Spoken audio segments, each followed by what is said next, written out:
बिस्मिल्लाहिर्रहमानिर्रहीम। अस्सलामुअलैकुम। आप देख रहे हैं प्रोग्राम हकीकत और मैं हूं आपकी मेज़बान सैयदा इकरा बुखारी। नाज़रीन, इंसान की बुनियादी ज़रूरतों में से एक ग़िज़ा है। इंसान का ईंधन रोटी है और उसी रोटी की खातिर हर इंसान तगोदो में मसरूफ़ है। किसी इंसान को बग़ैर कोशिश के तीनों वक्त का खाना मुयस्सर आ जाता है और कोई भरपूर मुशक्क़त के बाद भी अपने बच्चों को पेट भर खाना नहीं खिला पाता।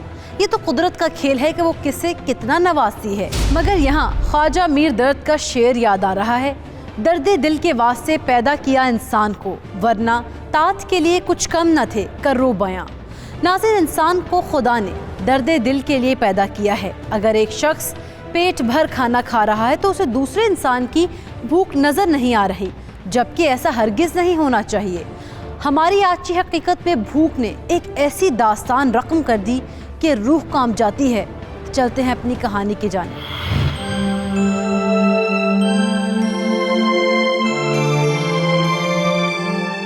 सलीमा, अरे ओ सलीमा। बिस्मिल्लाह, आज आपने बहुत देर कर दी। देर तो होनी थी, फैक्ट्री से दिहाड़ी मिलनी थी तो आना था ना। मुझे पता था पीछे मेरे बच्चे भूखे हैं। बच्चे तो आज भी आपका इंतजार करते करते भूखे पेट ही सो गए। ये सामान आ गया ना, तुम जल्दी से कुछ ना कुछ उनको बना दो। अब तो गैस भी चली गई, अब सुबह ही इन्हें बना कर दूंगी। भाई बच्चे भूखे सो रहे हैं, तुम लकड़ियां जला के कुछ बना दो। मैं तो कहती हूँ अब बच्चे सो गए हैं, सुबह इन्हें कुछ बना दूंगी ताकि कल उनका सारा दिन भी गुजर जाएगा। यार सलीमा, हमारे बच्चे कब तक ऐसी जिंदगी गुजारेंगे? मुझे तो बहुत तरस आता है अपने बच्चों पे। कभी कभी तो बच्चों की हालत देखकर मेरा दिल करता है कि उन्हें यतीम खाने ही भेज दूं। कम से कम वहां 2 वक्त की रोटी तो खा सकेंगे। सलीमा, कैसी बातें कर रही हो तुम? मैं अपने बच्चों के लिए हर मुमकिन कोशिश तो करता हूँ, कुछ ना कुछ लेकर आऊं। और रही बात यतीम खाने की, तो मेरे मरने के बाद मेरे बच्चों को यतीम खाने भेजना, ऐसी बातें मत किया करो। मेरा दिल चीर देती है तुम्हारी ऐसी बातें। मैं आपका दिल दुखाने के लिए ऐसी बातें नहीं करती हूँ, बस बच्चों की भूख मुझसे ऐसी बातें करवा देती है। मुझे अंदाजा है सलीमा, तुमने गुर्बत में मेरा जिस तरह साथ दिया है, तुम्हारी ये बात मुझे बहुत हौसला देती है। साथ तो मैं आपका मरते दम तक देती रहूं, बस मुझे मेरे बच्चों की फिक्र रहती है। चलिए, आप थक गए होंगे, आराम कर लीजिए।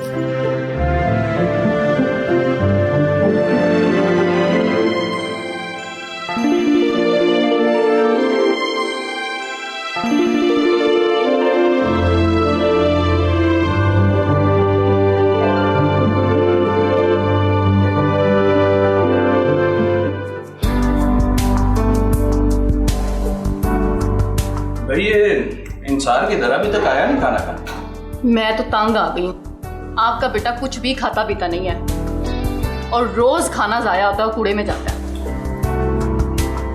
इंसान बेटा बाहर आओ। अच्छा वाला कार्टून देख रहा था मैं। बेटा, तुम्हारी मामा कह रही है तुमने अभी तक खाना नहीं खाया। चलो शाबाश, खाना खाओ। मुझे भूख नहीं है। बेटा, अगर तुम्हें ये खाना पसंद नहीं है तो मुझे बताओ, मैं कुछ और मंगवा देता हूँ। मुझे कुछ भी नहीं खाना। आप मेरी बात समझ क्यों नहीं रहे? देखा आपने, ये ऐसे ही करता है। मैं दिन में भी बड़ी मुश्किल से खाना खिलाती हूँ इसको। मेरा बेटा, चलो शाबाश, खाना खाओ। ये शाबाश, खाओ।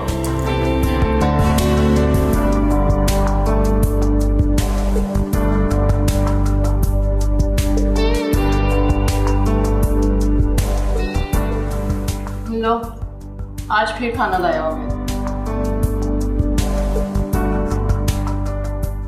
बुशरा बेगम, मैं सोच रहा हूँ कि इंसान को किसी डॉक्टर या न्यूट्रिशनिस्ट को दिखाना चाहिए। इस तरह तो ये दिन पर दिन कमज़ोर होता जाएगा। हाँ, बिल्कुल ठीक कह रहे हैं। खैर छोड़ें, आप ये बताएं आपके फैक्ट्री के मामलात कैसे चल रहे हैं? बस ठीक चल रहे हैं यार। कुछ लोगों ने स्ट्राइक कर रखी है कि हमारी तनख्वाहें बढ़ाएं। मैंने भी सोचा है कि कुछ नई भर्तियां करके इन स्ट्राइक करने वालों को बारी बारी फारग कर। मुझे अच्छी तरह याद है 6 माह पहले भी स्ट्राइक की थी और आपने सबकी तनख्वाहें बढ़ा दी थी। और अगर ये लोग इसी तरह करते रहे ना तो रोज बार बार हम लोग कहाँ से तनख्वाहें बढ़ाते रहेंगे। यार मैं भी कोई बच्चा थोड़ी, आखिर बिजनेस की समझ रखता हूँ। पिछली बार भी मैंने चंद गिने चुने लोगों की तनख्वाहें बढ़ाई और उन्होंने खुद ही दूसरों को संभाल लिया, मगर इस बार मैं इन्हें भी फारग कर दूं। वैसे ना ये जो गरीब लोग होते हैं ये ऐसे ही होते हैं, इनको हाथ पकड़ाओ तो ये गले ही पड़ जाते हैं। ठीक है दूसरा बेगम, मैं सोच रहा हूँ कि इंसार को फैक्ट्री ले जाया करूँ ताकि इसका ज़हन भी कुछ चेंज हो जाए। आप बिल्कुल ठीक कह रहे हैं, उसको ले जाइएगा। बिल्कुल जी।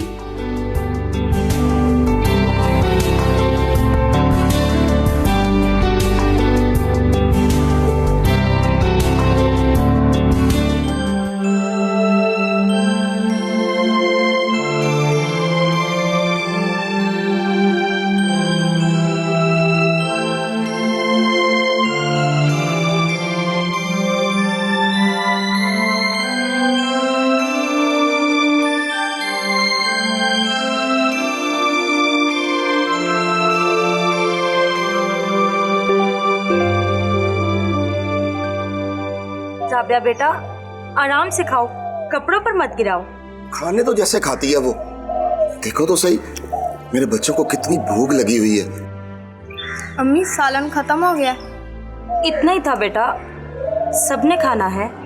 राबिया बेटा मुझे तो पहले इतनी भूख थी, मैं फैक्ट्री से भी लेट हो गया हूँ। मेरा बेटा ये तुम खाओ और मैं फैक्ट्री के लिए तैयार हो रहा हूँ, तुम बच्चों का ख्याल रखो, ठीक है?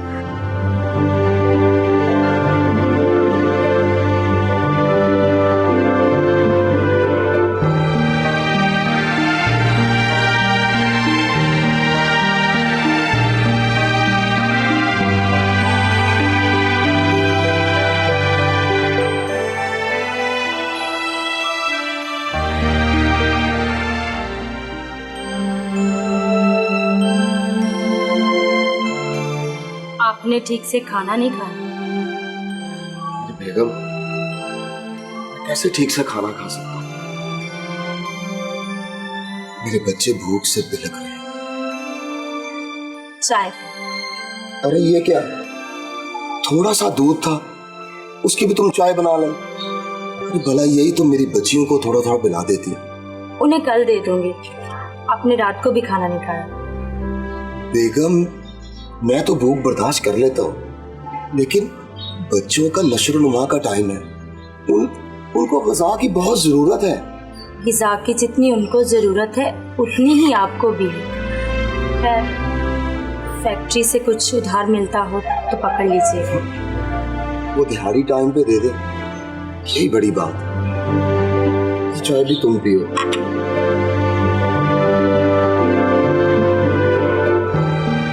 बच्चों का ख्याल रखना।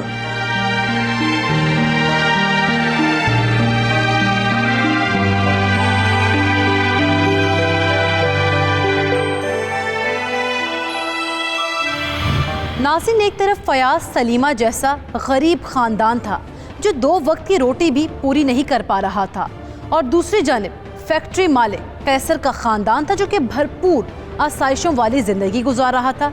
मगर मसला ये था कि कैसर और बुशरा अमीर होने के बावजूद बखील और तंग दिल थे, गरीबों पर अपना हाथ नहीं रखते थे। अब देखना यह है कि फयाज अपनी मुफलसी की जिंदगी से तंग आकर क्या करने वाला था, और क्या कैसर कभी फयाज जैसे गरीब लोगों के लिए हाथ बढ़ाएगा। जान पाएंगे आप एक शॉर्ट ब्रेक के बाद।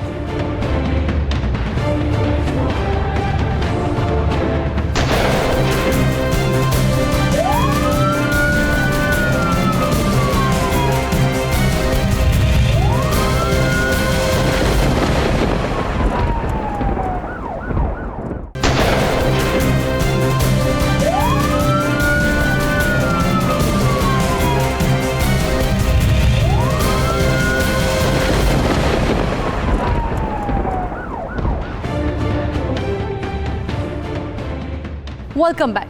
नाज़रीन, ब्रेक पर जाने से पहले हमने देखा कि फयाज और सलीमा किस कदर अपने बच्चों की भूख से परेशान थे।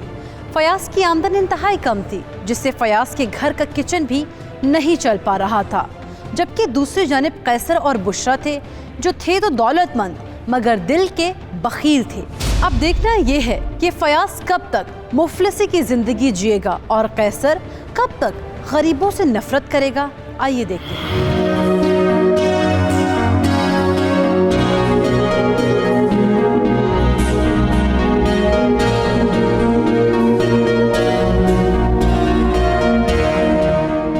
आपसे भी मिलने आए। मिलने आया? कौन है? वो कह रहे हैं कि आपकी फैक्ट्री से हैं। बुलाओ। आजे। अस्सलाम वालेकुम सर। वालेकुम सलाम। कौन हो तुम? सर मैं फयाज हूँ और आपकी फैक्ट्री में लोडिंग का काम करता हूँ सर। बोलो कैसे आए? सर आपने जो फैक्ट्री से मुलाजिमीन निकाले हैं उनमें मैं भी हूँ सर। सर मेरे 3 छोटे छोटे बच्चे हैं सर। सर आपकी मेहरबानी होगी, मुझे नौकरी से मत निकालें सर। देखो, मुझे तुमसे कोई गर्ज नहीं है कि तुम्हारे कितने बच्चे हैं और तुम क्या करते हो। मेरी कंपनी पर जो लोग अजाफी बोलते मैंने उन्हें फारिग कर दिया। अब तुम जा सकते हो। ऐसा जुल्म न करें सर। सर मैं बच्चों के लिए खाना लेकर ना गया तो मैं किधर जाऊंगा सर।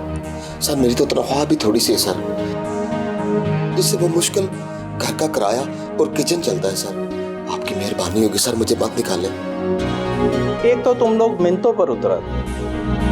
मैं तुम्हें आखिरी बार कह रहा हूं कि मैं तुम्हारे लिए कुछ नहीं कर सकता। तुम्हारे लिए बेहतर यही है कि तुम कोई और नौकरी ढूंढ लो। सर प्लीज सर, सर मुझे नौकरी से ना निकालें सर प्लीज। लगता है तुम ऐसे नहीं मानोगे। बेटा, गार्ड को बुलाओ। नहीं, घाट को बनाने की जरूरत नहीं है सर, मैं खुद ही चला जाता हूँ सर, मैं खुद ही चला जाता हूँ। बाबा वो आप इतनी मिलने वाले थे फिर भी आप मुझे निकाल दिए। बेटा ये कारोबार है, कारोबार में जज्बात नहीं देखे जाते। अगर तुमने एक कामयाब बिजनेसमैन बनना है तो ऐसे लोगों की बातों पर ध्यान नहीं करते। बाबा अगर यही बिजनेस है कि लोगों की बेइज्जती की जाए तो मुझे ऐसा बिजनेस नहीं करना। और मैं तो आपको बहुत अच्छा इंसान समझता था, मगर आप तो मेरी सोच के बिल्कुल मुख्तलिफ निकले। बेटा ऐसी बातें नहीं करते, तुम अभी बच्चे हो। वक्त के साथ साथ तुम्हें अंदाजा हो जाएगा। बाबा अगर आप मेरा एक काम करेंगे तो मैं आपसे वादा करता हूँ कि मैं टाइम पे खाना खाऊंगा। अच्छा जी, मेरा बेटा बताए वो क्या काम है? बाबा वो आदमी जिसे आपने अभी निकाला है ना, उसे बुलाकर काम जारी रखने का कहें। अच्छा जी, हम अपने बेटे के लिए ये भी कर लेते हैं जनाब।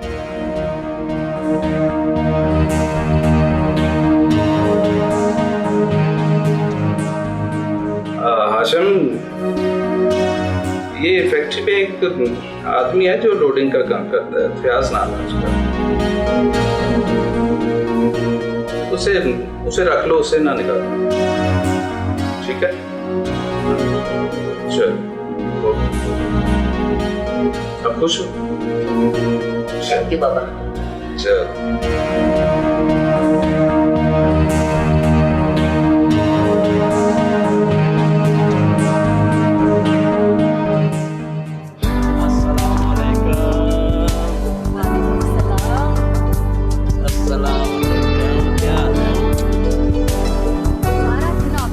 बेगम टीवी बंद करो। में 10 दफा पूछते हैं कि हमारे अब्बू आज आपके साहबजादे ने अनोखा काम। तस्वीरें देखता रहता हूँ और घड़ी देखता हूँ। जी वो क्या?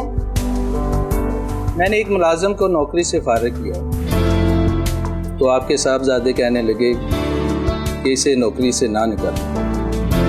मैं आपसे वादा करता हूँ कि मैं अच्छी तरह से खाना पीना शुरू कर दूँ। अरे वाह, ये तो बहुत ही खुशी की बात है अगर इंसान अच्छे से खाना पीना शुरू कर देगा। मैं तो हैरान हूँ कि इसके दिल में ये ख्याल कैसे आया कि इस मुलाजिम को नौकरी से ना निकालें। बस अभी ना समझ है ना, कारोबार के मामला को नहीं समझता। मम्मा ये आप कैसी बातें कर रही हैं? कैसे? आप मेरी बात गौर से सुनिए। बस आज के बाद आप इंसान को अपने साथ फैक्ट्री नहीं ले जाएंगे। उसे क्या मालूम ये गरीब लोग कैसे होते हैं, इस तरह चालबाजियां करके मिन्नतें तरले करके अपना मकसद निकलवाते हैं। ठीक कह रही हो तुम, आइंदा इसे लेकर नहीं जाऊंगा।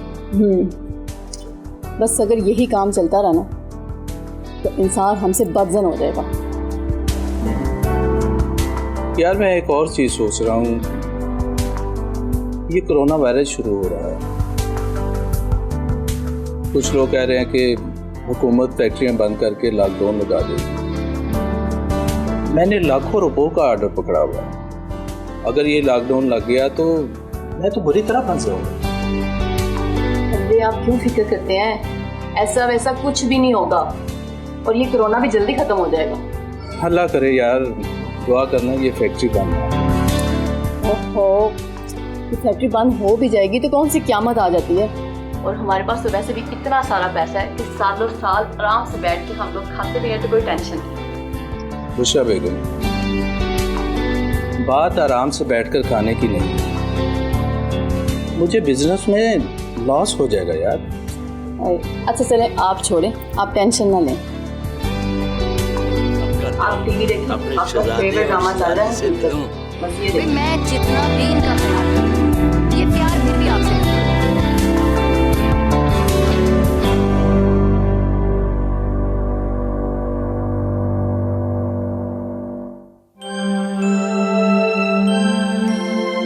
फ्याज, फ्याज, हाँ,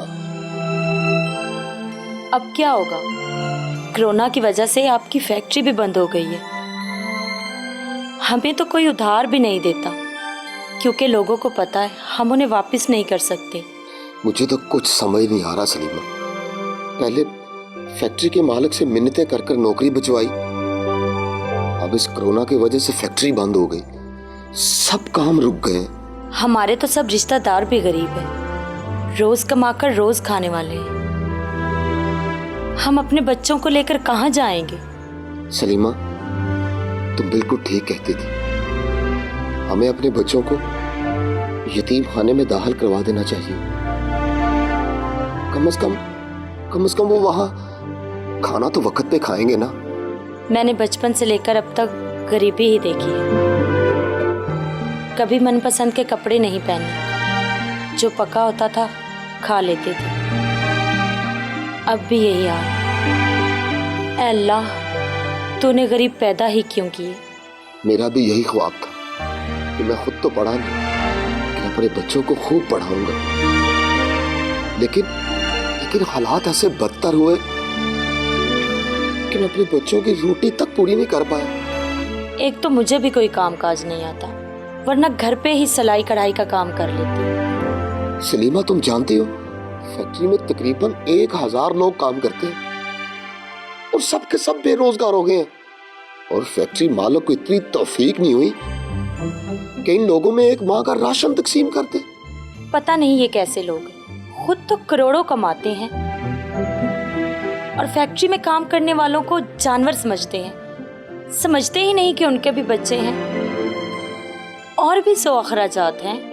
तुम सही कह रही हो सलीमा, ये जो अमीर लोग होते हैं ना, इनका पेट नहीं भरता और गरीबों की बुनियादी जरूरियात पूरी नहीं होती। कुछ तो करना होगा फ्याज, वरना इस लॉकडाउन में हम 2 घूंट पानी को भी तरस जाएंगे। सलीमा, क्या करें इस लॉकडाउन में? मैं तो ये सोचता हूँ कि हमारी औलाद होनी ही नहीं चाहिए थी। वो बेचारे तो इस दुनिया में सिर्फ भूख काटने के लिए पैदा हुए। पता है कल मेरी बेटी राबिया मुझसे क्या कहती कि अम्मी, क्या दुनिया में सब लोग इतना ही खाना खाते हैं जितना आप हमें देती हैं? उसकी ये बात सुनकर मेरी आंखों में आंसू आ गए। मैं उसकी किसी बात का कोई जवाब न दे सकी। यही सोचता हूँ मैं कि हमारे हालात भी ठीक होते, हम भी अपने बच्चों की हर ख्वाहिश पूरी करते, उन्हें शिकायत का मौका ही ना मिलता। अगर ऐसे ही चलता रहा तो हमारे बच्चे तो वक्त से पहले ही बूढ़े हो जाएंगे फयाज। सलीमा, मैं एक काम करता हूँ, यहाँ से थोड़ी सी दूर एक आदमी गरीब लोगों को मुफ्त में खाना खिलाता है। मैं सुबह उसके पास जाऊंगा और बच्चों के लिए खाना ले आऊंगा। जी हाँ, ये ठीक है। आप सुबह होते ही चले जाइएगा और बच्चों के जागने से पहले वापस आ जाइएगा। बस ठीक है, तो मुझे सुबह जल्दी से उठा देना।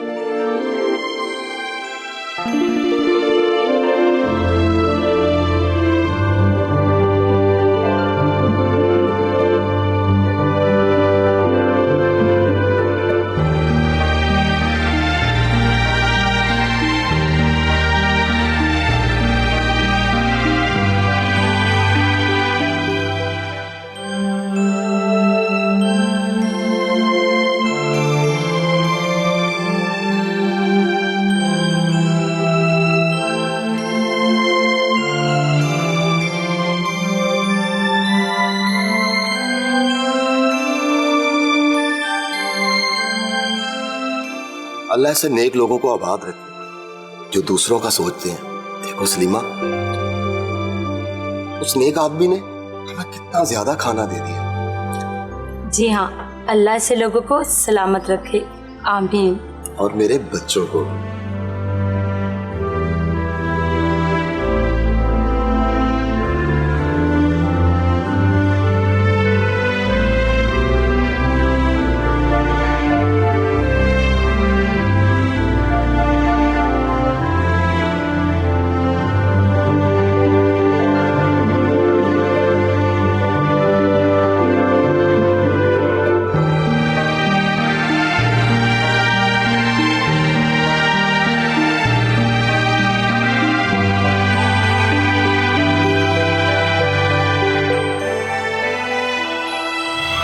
नाज़िन, फयाज कैसर की फैक्ट्री में काम करता था। कैसर ने वर्कर्स के एहतजाज करने पर अपनी फैक्ट्री से कई मजदूरों को नौकरी से फारिग कर दिया था।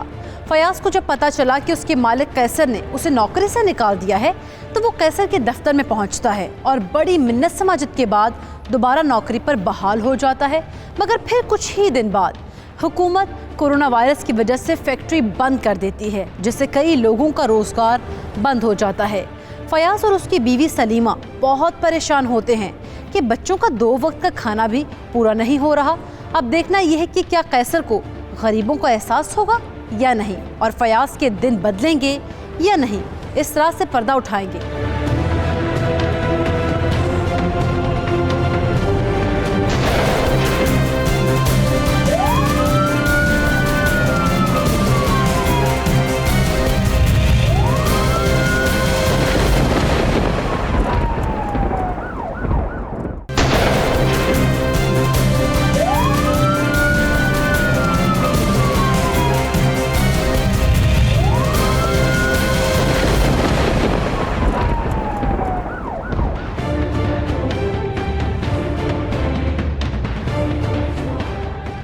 Welcome back. ब्रेक पर जाने से पहले हमने देखा कि लॉकडाउन की वजह से फयाज जो 2 वक्त की रोटी अपने बच्चों के लिए ला रहा था वो भी आना बंद हो गई थी।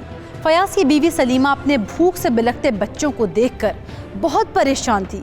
फयाज को समझ नहीं आ रहा था कि वो करे तो क्या करे जिससे बच्चों को खाना मिल जाए। आइए देखते हैं कि फयाज ने बच्चों की भूख को मिटाने के लिए किस हद तक जाता है।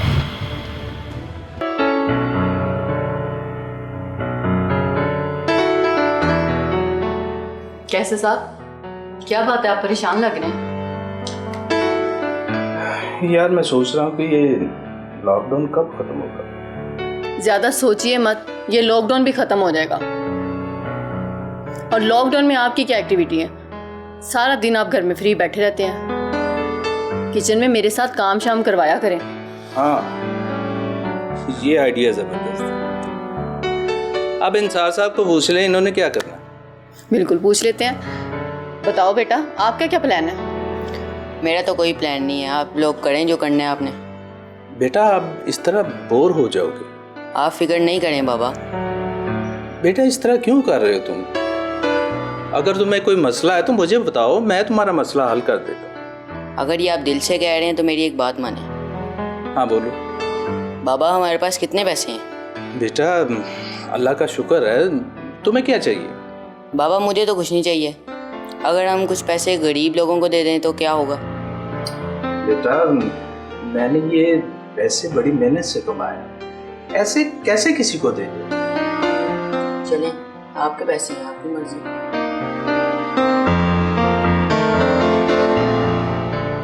भाई ये इसे क्या हो रहा है? ये दिन ब दिन जिद्दी होता जा रहा है। मुझे तो कुछ समझ नहीं आती इसे क्या मसला है।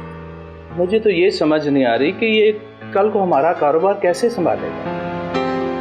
ये तो गरीबों में उड़ा देगा सब कुछ। आप परेशान ना हो, आहिस्ता आहिस्ता वो सब समझ जाएगा। अच्छा मुझे ये बताएं, लॉकडाउन से पहले जो मैंने ज्वेलरी का ऑर्डर किया था वो मुझे कब मिलेगी? यार बुशरा बेगम, आप भी अजीब बातें करती हो। जब लॉकडाउन खत्म होगा तभी ये चीजें मिलेंगी।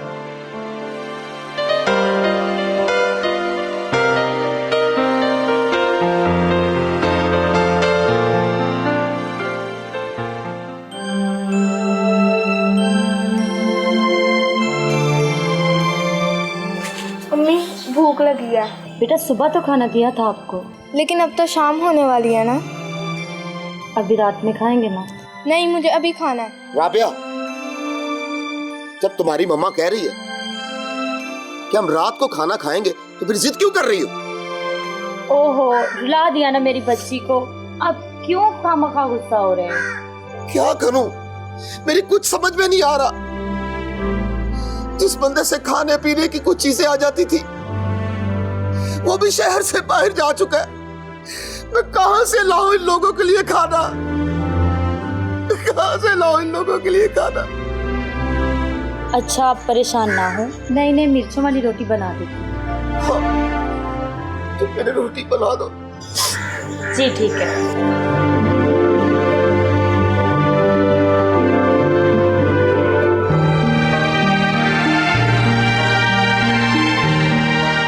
मेरे बच्चों, बस थोड़ा और इंतजार कर लो, फिर मैं तुम्हें कभी भी भूखे पेट नहीं रहने दूंगा। मुझे माफ कर दो, मैं तुम्हें 2 वक्त का खाना भी नहीं खिला पाया। मैं गुर्बत की ऐसी दलदल में फंस गया हूँ जिससे निकलना बहुत मुश्किल हो गया है। मेरे बच्चों, काश मैं तुम्हें पैदा ही न करता, काश मैं मर जाऊं, आगे तुम यतीम खाने में जाकर सकून की जिंदगी गुजार सको। अब्बू आप रो क्यों रहे हैं? नहीं मेरे बच्चे, मैं रो तो नहीं रहा। तो फिर ये आपकी आंखें गीली क्यों हैं? मेरे बच्चे, ये गुर्बत और बेबसी का पानी है। तुम्हें भूख लगी है ना, तुम्हारी अम्मी तुम्हें अभी खाना बना देती है। अब्बू अब आप काम पर नहीं जाते? मेरे बच्चे, सब काम बंद हो गए और तुम जाओ, जाकर खेलो तुम लोग। अब्बू खाली पेट खेला नहीं जाता और ये दोनों भी रोती हैं। जाओ मेरा बच्चा, अपनी अम्मी से बोलो वो तुम्हें कुछ खाने के लिए देती है। जी अब्बू।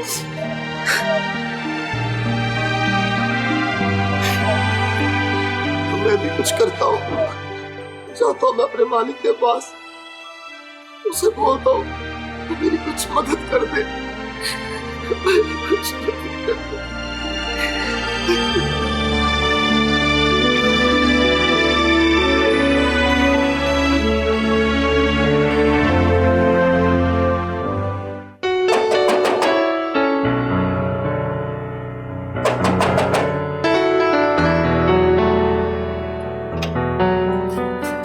अस्सलाम वालेकुम अंकल, आप यहाँ?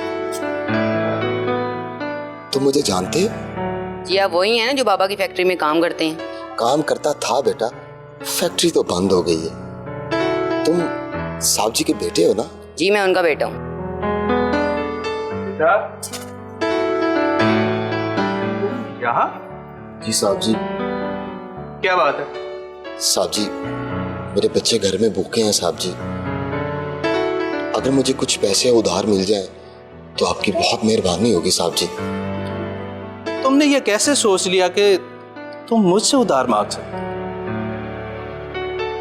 बात भूल गए अपनी? भूख औकात बुला देती है साहब जी। मेरे बच्चे घर में भूख काट रहे हैं साहब जी। उम्मीद की कोई किरण नजर नहीं आई तो आपके दर पर आ गया साहब जी। मैं क्या करूं? मेरी फैक्ट्री बंद है, मेरा लाखों का माल खराब हो रहा है और उल्टा तुम आ गए पैसे मांगने। साहब जी मैं तो फैक्ट्री खुलने की दुआ ही कर सकता हूँ साहब जी। फिलहाल मैं तुम्हारे लिए कुछ नहीं कर सकता। फैक्ट्री खुलेगी तो आ जाना काम पर। सर बेटा आओ। बाबा आप जाए, मैं इधर ही हूँ। मैंने कहा ना बेटा आओ चलो। अंकल आप 1 मिनट यहाँ पे रुके, मैं आता हूँ।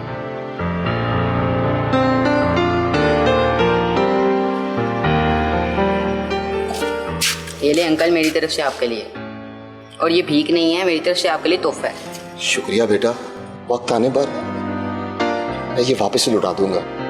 अंकल आप ना भी लौटाएं तो कोई मसला नहीं, वैसे भी तोहफे वापस नहीं किए जाते। बहुत शुक्रिया बेटा, आबाद रहो। बहुत शुक्रिया।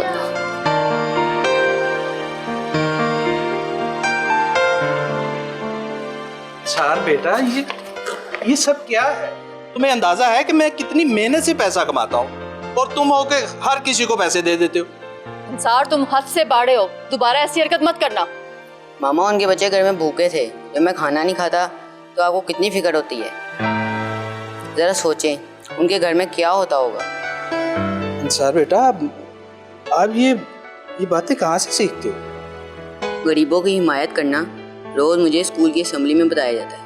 लब पे आती है दुआ बन के तमन्ना मेरी, जिंदगी शम्मा की सूरत ओ खुदाया मेरी।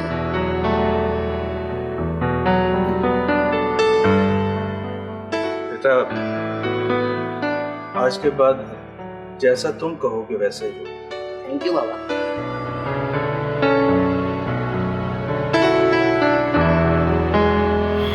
कैसर और बुशरा का बेटा अंसार नेक दिल था। सोच के लिहाज से अंसार अपने वालिदैन के बिल्कुल बरक्स था। अंसार गरीबों की हिमायत का हामी था। दूसरी जानिब फयाज अपने बच्चों की भूख और अपने खाली जेब को देखते हुए अपने मालिक कैसर के घर कुछ पैसे उधार मांगने जाता है, जिस पर कैसर उसे काफ़ी बुरा भला कहता है। मगर अंसार अपने जेब खर्च में से कुछ पैसे फयाज को बतौर तोहफा देता है, जिससे फयाज एक आध दिन का गुजारा कर लेता है। अंसार अपने वालिदैन की सोच बदलने की कोशिश करता है, मगर कैसर और बुशरा दौलत के नशे में धुत रहते हैं। अब देखना यह है कि फयाज ऐसा क्या करने वाला था जिसकी आहो सिस्कियाँ कैसर को बुरी तरह मुतासिर करने वाली थी। आप जान पाएंगे एक ब्रेक के बाद।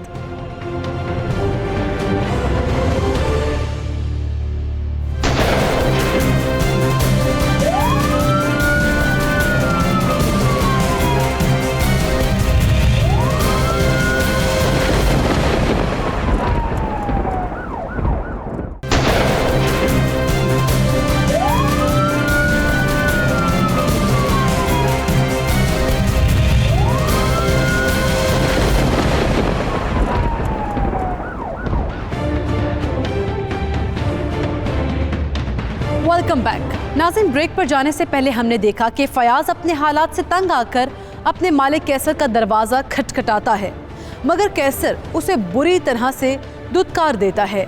जबकि कैसर का बेटा अंसार फयाज को कुछ पैसे दे देता है, मगर ये इतने पैसे नहीं थे कि फयाज उसे घर का राशन ले आए। अब फयाज और उसकी बीवी सलीमा हालात से मजबूर होकर क्या करते हैं जिससे रूह काम जाती है।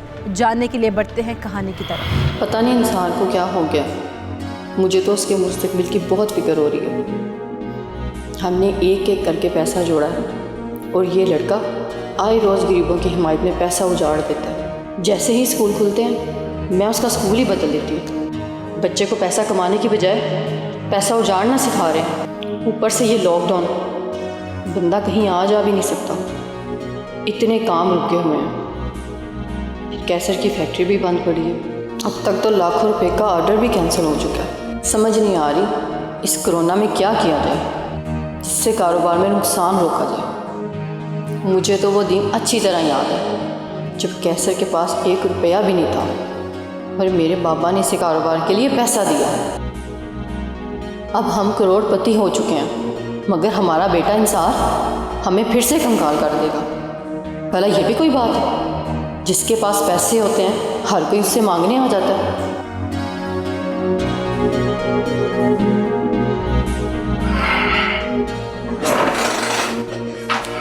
बुशरा बेगम, किन सोचों में गुम हो? इंसान के बारे में सोच रही हूँ। वो दिन ब दिन बिगड़ते ही जा रहा है। जो भी पैसे मांगता फट दे देता है। बस मैं तो ये सोच रही हूँ कल को ये कारोबार कैसे करेगा। मेरे ख्याल में इंसान बिल्कुल ठीक कर रहा है। हम भूल गए थे जिस तरह इंसान हमारा बच्चा है। गरीबों के भी बच्चे होते हैं और उन्हें भी भूख लगती है। लो जी, अब आप भी हातम ताई की तरह लेक्चर देना शुरू कर दें। आप भूल गए वो दिन जब आपके पास 1 रुपया भी नहीं था। मैंने अपने पापा से कह के आपको पैसे लेके दिए थे और आज आप दोनों बाप बेटे मुफ्त में बांट रहे हैं पैसे। हाँ हाँ, सब कुछ याद है मुझे। बस मैं अपने बेटे की ख्वाहिश पूरी कर रहा हूँ।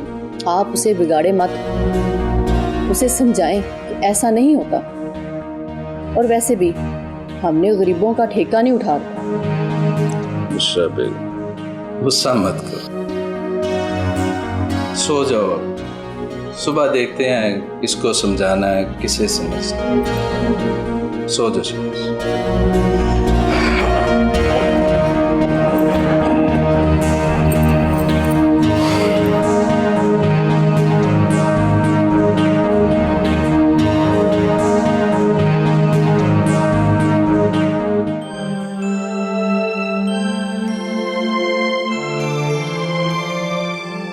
बताओ कैसर साहब के बेटे इंसान का, जिसने आज के खाने के पैसे दिए। हर अमीर इंसान की सोच इंसार जैसी नहीं हो सकती।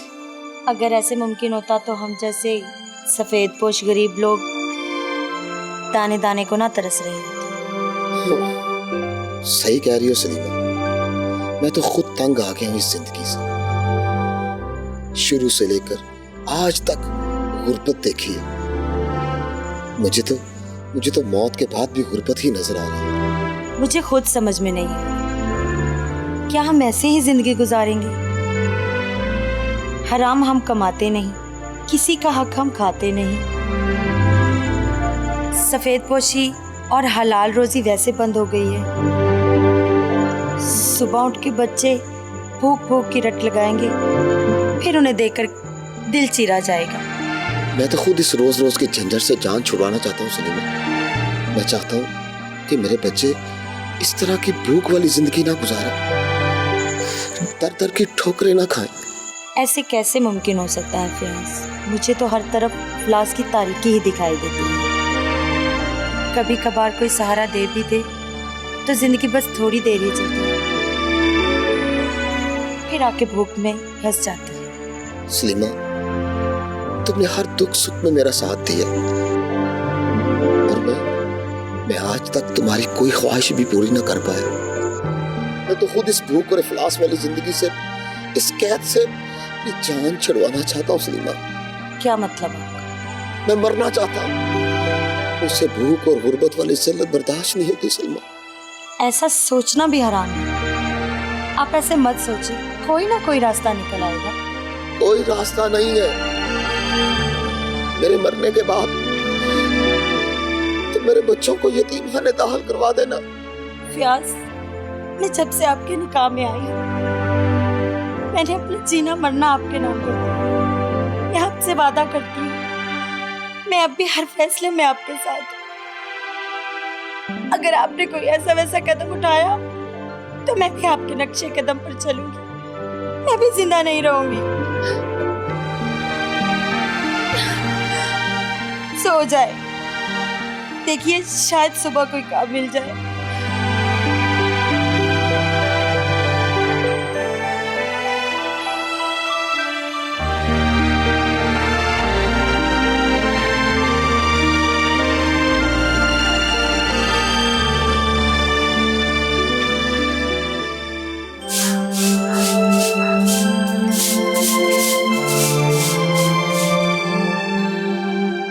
कुछ काम मिला?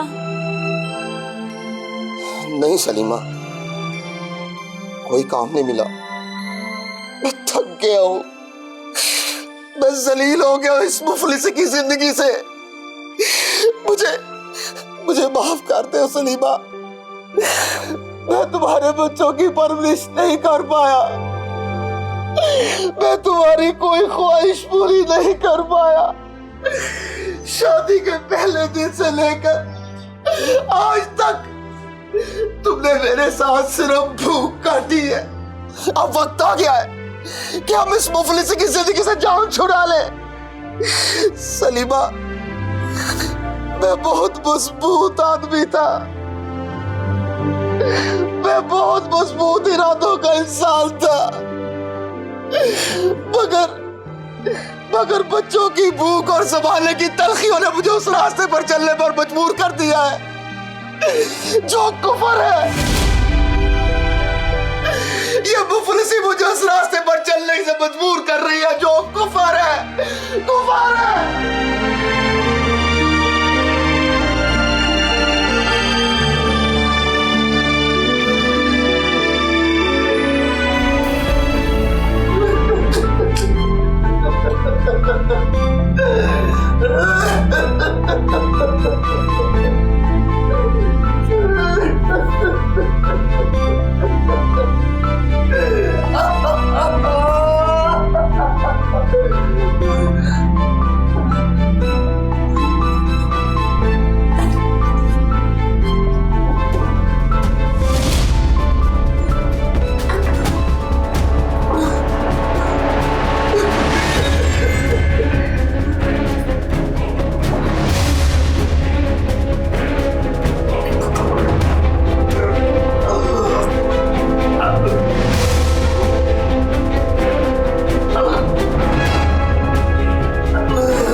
मगर बच्चों की सिस्कियों ने उसको खोखला कर दिया है। और आज मेरा जॉब इस वक्त माशरे के मुंह पे क्या लग पड़ गया है कि माशरा गरीब लोगों की परवाह नहीं करता। मैं अपने बच्चों को इस घटिया माशरे के रंगों करम पे नहीं छोड़ूंगी। वो भी मेरे साथ जाएंगे जन्नत में। वहाँ पेट भर के खाना खाएंगे, पेट भर के खाना खाएंगे हमारे साथ। पेट भर के खाना खाएंगे। आप लोग क्यों नहीं आए? थोड़ा पूछो क्या हुआ है? ना आप लोग चाहते थे ना हम पेट भर के खाना खाएं। ये पी लो, मैं तुम लोगों को जन्नत की सैर कराऊंगी। ये माशरा और यहाँ के लोग हमारे काबिल नहीं होता। हमें नहीं रहना यहाँ, हमें नहीं चलानी, क्योंकि डॉक्टर हम जन्नत में जाए।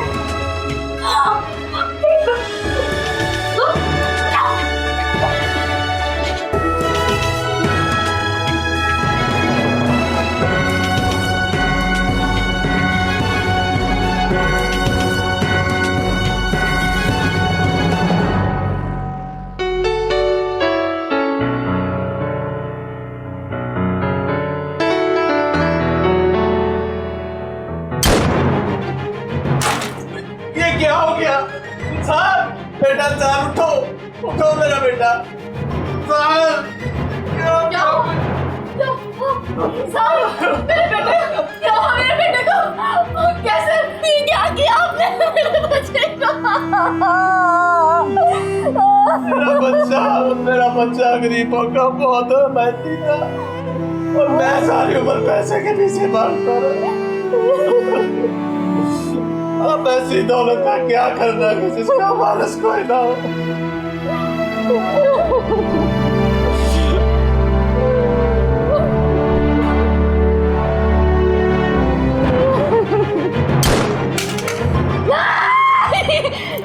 कैसे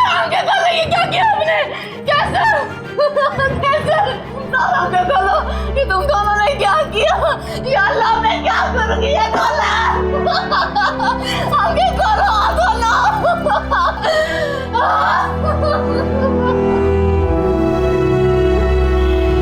नासरीन, चेहरा बता रहा था कि मारा है भूख ने और लोग कह रहे थे कि कुछ खा कर मर गया। नाज़रीन, भूख तहजीब के आदाब भुला देती है। फयाज और उसकी अहलिया सलीमा की अपने 3 नन्हे बच्चों के हमरा सिर्फ भूख की वजह से खुदकुशी। हमारे माशरे की नफ्सियात, हमारे हुक्मरानों के वादों, हमारी असम्बली में कानून साजी, हमारा मयार इंसाफ, इंसान के सीने में दर्दे दिल, इन सब पर एक बहुत बड़ा सवालिया निशान छोड़ गई हैं। फ़कत 2 वक्त की रोटी ना होने की वजह से फयाज और उसकी बीवी ने जब आखिरी बार अपने बच्चों के माथे को चूम कर उन्हें मौत की आगोश में सुलाया होगा तो क्या इंसानियत तड़प ना उठी होगी? उन बच्चों को तो मालूम भी नहीं होगा कि वो जिस रोटी का तकाजा कर रहे हैं ये उनके लिए इतना बड़ा जुर्म साबित होगा कि उन्हें सजाए मौत सुना दी जाए। शायद फयाज के बच्चों की आहो सिसकियों की वजह से ही कैसर ने अपने बेटे अंसार को खो दिया और ख़ुद भी अब्दी नींद सो गया। नाज़रीन, मैं सोचती हूँ कि ऐसी दौलत का क्या फ़ायदा जो एक ज़रूरतमंद के काम ना आ सके, और ऐसे दिल का भी क्या फ़ायदा जिसमें गरीबों की हिमायत का जज्बा ना हो। मुआशरे की इस तल हकीकत को देखकर एक बात जहन में आती है, मैं अगर भूख की शिद्दत का गिला करता हूँ, तुम अकीदों के गुब्बारे मुझे ला देते हो। मेरे मलबूस के परखोल शगाफों के एवज़ कितनी तकदीर से फरमाने हया देते हो। नाज़रीन, आप भी ज़रा सोचिए कि हम गरीबों की हिमायत कर रहे हैं या नहीं। अपने इर्द गिर्द होने वाले जुराइम के ख़िलाफ़ आवाज़ को बुलंद करते रहें। अपने मेज़बान सैयदा इकरा बुखारी और टीम हकीकत को दीजिए इजाज़त। अल्लाह ने के बाद।